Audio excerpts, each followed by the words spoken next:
Kannur corporation secretary ഓഫീസിൽ വളഞ്ഞുവെച്ച കോൺഗ്രസ് നേതാക്കൾ. താവക്കരയിലെ കയ്യേറ്റ കെട്ടിടം പൊളിക്കുന്നതിൽ സെക്രട്ടറി രാഷ്ട്രീയം കളിച്ചതായി ആരോപിച്ചായിരുന്നു ഉപരോധം. സിപിഎമ്മുമായി ചേർന്ന് സെക്രട്ടറി രാഷ്ട്രീയം കളിക്കുന്നതായി കോൺഗ്രസ് ആരോപിച്ചു. കണ്ണൂർ താവക്കര പുതിയ ബസ് സ്റ്റാൻഡിന് പിറകുവശത്ത് തോട് കയ്യേറി കെട്ടിടം നിർമ്മിച്ചതിനെ തുടർന്ന് ഇവിടെ ലക്ഷങ്ങൾ ചെലവഴിച്ച് നിർമ്മിച്ച റോഡ് നോക്കുകുത്തിയാണ്. ഇതിനെതിരെ നാട്ടുകാർ സംഘടിച്ചപ്പോൾ സിപിഎം ജില്ലാ സെക്രട്ടറി കെ രാഗേഷ് സ്ഥലത്തെത്തുകയും കോർപ്പറേഷൻ സെക്രട്ടറിയെ വിളിച്ചുവരുത്തി കെട്ടിടം പൊളിച്ചുമാറ്റാൻ നടപടി സ്വീകരിക്കണമെന്ന് ആവശ്യപ്പെടുകയും ചെയ്തിരുന്നു. ഈ സംഭവമാണ് കോൺഗ്രസിനെ പ്രകോപിപ്പിച്ചത്. സിപിഎം ജില്ലാ സെക്രട്ടറി വിളിച്ചപ്പോൾ അവിടെ എത്തി കെട്ടിടം പൊളിക്കുമെന്ന് സെക്രട്ടറി ഉറപ്പു നൽകിയത് രാഷ്ട്രീയ കളിയുടെ ഭാഗമാണെന്ന് കോൺഗ്രസ് ആരോപിച്ചു. സിപിഎമ്മിന്റെ ചട്ടുകമായി കോർപ്പറേഷൻ സെക്രട്ടറി മാറിയെന്ന് പറഞ്ഞാണ് DCC general secretary T Jayakrishnan, block Congress president Kayakkal Rahul, Shibu Fernandez, Rajesh Ayikkara, Muhammad Shibin എന്നിവർ സെക്രട്ടറി വിനു സി കുഞ്ഞപ്പനെ തടഞ്ഞുവെച്ചത്.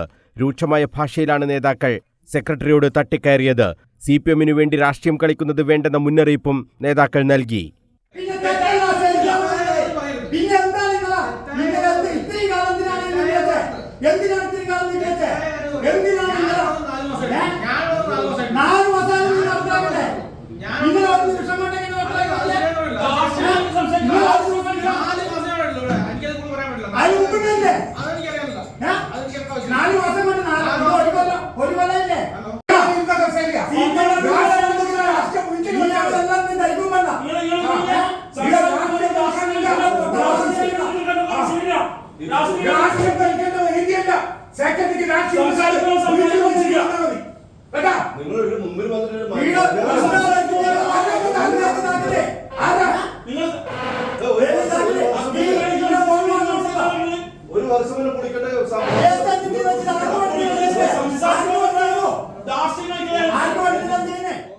അനധികൃത കെട്ടിടം പൊളിക്കണമെന്നും ഇതിന് ആരാണ് തടസ്സമെന്നും നേതാക്കൾ സെക്രട്ടറിയോട് ചോദിച്ചു.